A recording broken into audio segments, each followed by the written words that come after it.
ದೇವ್ರಿದಾನ ದೇವ್ರಿಲ್ವಾ? ಬನ್ನಿ ಮಾತಾಡೋಣ. Welcome to episode 2 of unspoken ನುಡಿಗಳು.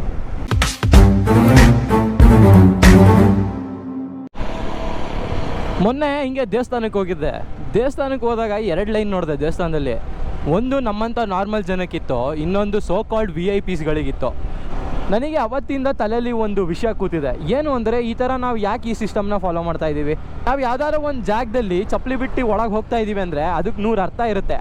ನಮಗೆಲ್ಲ ಗೊತ್ತಾಗೋಯ್ತು. ಅದ್ರಲ್ಲಿ ಒಂದು ಅರ್ಥ ಏನು ಅಂದರೆ, ಆ ಜಾಗದಲ್ಲಿ ನಮ್ಮ ಸ್ಟೇಟಸ್ ಆಗಲಿ ಅಥವಾ ನಾವು ಗಳಿಸಿರೋ ದುಡ್ಡು, ಪಡೆದಿರೋ ಹೆಸರು ಯಾವುದು ಮ್ಯಾಟ್ರ್ ಆಗಲ್ಲ. ಅಂತಿರೋದು ನಮ್ಮ ಮನಸ್ಥಿತಿ ತೋರ್ಸೋಕ್ಕಲ್ಲ. ನಾವು ಹೋಗ್ತಾ ಇರೋದು ನಮ್ಮ ಮನಸ್ಥಿತಿನ ಸರಿ ಮಾಡ್ಕೊಳ್ಳೋಕ್ಕೋಸ್ಕರ. ಹಂಗಿದ್ದಾಗ ಆ ಜಾಗದಲ್ಲಿ ಮಾತ್ರ ದುಡ್ಡಿದೆ ಅಂತ ಯಾಕೆ ತೋರಿಸ್ಕೋಬೇಕಾಗುತ್ತೆ ಅಲ್ವಾ? ನೀವೇ ಹೇಳ್ರಪ್ಪ, ಯಾವ ದೇವ್ರು ಹೇಳಿದ್ದಾರೆ ನಮಗೆ ನೀವು ದುಡ್ಡು ಕೊಟ್ಟು ಬಂದ್ರೇ ನಾವು ನಿಮಗೆ ಜಾಸ್ತಿ ಆಶೀರ್ವಾದ ಮಾಡ್ತೀವಿ, ದುಡ್ಡು ಕೊಡ್ದಲ್ಲೇ ಬಂದರೆ ನಾವು ನಿಮಗೆ ಕಮ್ಮಿ ಆಶೀರ್ವಾದ ಮಾಡ್ತೀವಿ ಅಂತ? ಬರೀ ಡೌಗಳು. ನಾವು ಚಿಕ್ಕ ಹುಡುಗರಿದ್ದಾಗಿಂದ ಕೇಳ್ಕೊಂಬಂದಿರೋ ಕತೆಗಳು, ಓದ್ಕೊಂಬಂದಿರೋ ಪುಸ್ತಕಗಳಿಂದ ತಿಳ್ಕೊಂಡಿರೋದು ಏನು ಅಂದರೆ, ದೇವರನ್ನೋನು ಭಿಕ್ಷುಕನಿಗೂ ಕೂಡ ಆಶೀರ್ವಾದ ಮಾಡ್ತಾನೆ, ಒಬ್ಬ ಶ್ರೀಮಂತನಿಗೂ ಕೂಡ ಆಶೀರ್ವಾದ ಮಾಡ್ತಾನೆ. ಹಂಗಿದ್ದಾಗ ದೇವರೇ ಡಿಸ್ಕ್ರಿಮಿನೇಟ್ ಮಾಡ್ದಲೇ ಇರಬೇಕಾದ್ರೆ ನಾವು ಮನುಷ್ಯರು ಯಾಕೆ ಡಿಸ್ಕ್ರಿಮಿನೇಟ್ ಮಾಡಬೇಕು? ನಾವು ಈ ಥರ VIP ರೂಲ್ನ ನಿಜವಾಗ್ಲೂ VIPಗಳಿಗೆ ಹಾಕೋಣ.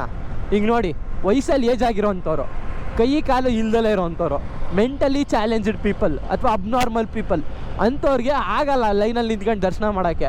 ಅಂಥವ್ರಿಗೆ VIP ದರ್ಶನ ಕೊಡೋಣ. ಇದು ಆಕ್ಚುಲಿ ಚೆನ್ನಾಗಿ. ಈಗ ಪಾಪ ಅಂಥವ್ರು ಜನರಲಲ್ಲಿ ಬರಬೇಕು, ಇಂಥವ್ರು ಜನರಲಲ್ಲಿ ಬರಬೇಕು, ಎಲ್ಲರೂ ಜನರಲಲ್ಲಿ ಬರಬೇಕು, ದುಡ್ಡಿರೋನು ಮಾತ್ರ VIP ಬರೋ ಅಂಥ ರೂಲ್ ಏನು? ಯಾವ ದೇವ್ರು ಕೇಳಿದ್ದಾರೆ? ಈಗ ನಾವು ಮಾಡ್ತಾ ಇರೋದು ದೇವ್ರ ಸೇವೆ ತಾನೇ, ಇಲ್ಲೇ ನಾವು ಬಿಸ್ನೆಸ್ ಮಾಡ್ತಾ ಇಲ್ಲ. ನನಗೆ ಇದರಲ್ಲಿ ನಾಲೆಡ್ಜ್ ಕಮ್ಮಿ ಇರ್ಬೋದು, ನಾನು ನೋಡಿರೋ ಪ್ರಕಾರ ನಾನು ಅನಿಸಿದ್ದು ನಾನು ಅದನ್ನು ಹೇಳ್ತಾ ಇದ್ದೀನಿ. ಇದರಲ್ಲಿ ಏನಾದ್ರು ತಪ್ಪಿದ್ರೆ ಹೊಟ್ಟೆಗೆ ಕೇಳಿ. ದೇವ್ರು ನಿಂಗೆ ಒಳ್ಳೇದು ಮಾಡ್ತದ. ನಾನು ಇಲ್ಲಿ ದೇವ್ರ ಅಸ್ತಿತ್ವದ ವಿರುದ್ಧ ಇಲ್ಲ, ನಾನು ವಿರುದ್ಧ ಇರೋದು ನಾವು ನಡೆಸ್ಕೊಂಡು ಬರ್ತಾ ಇರೋ ಆಚರಣೆ ವಿರುದ್ಧ.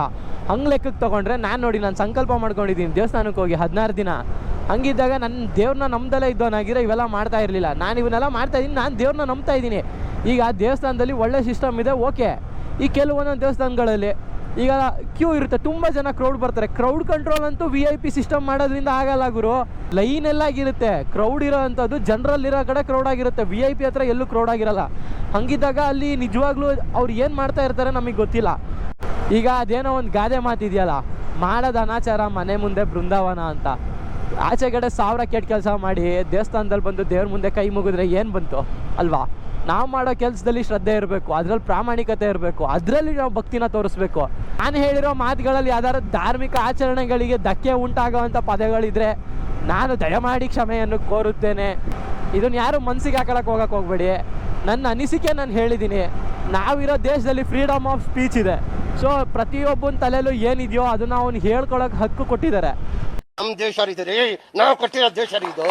ಆ ಹಕ್ಕನ್ನ ನಾನು ಉಪಯೋಗಿಸ್ಕೊತಾ ಇದ್ದೀನಿ ಅಷ್ಟೇ. ನನಗೆ ಅನಿಸಿದ್ದು ಇಷ್ಟು ಹೇಳಕ್ಕೆ ಇಷ್ಟಪಡ್ತೀನಿ. ಓಕೆ ಫ್ರೆಂಡ್ಸ್, ಬಾಯ್. ಅಷ್ಟೇ. ನೀವು ಜನಗಳಿಗೋಸ್ಕರ ಬದುಕ್ತೀರಾ, ನಾನು ನನಗೋಸ್ಕರ ಬದುಕ್ತೀನಿ.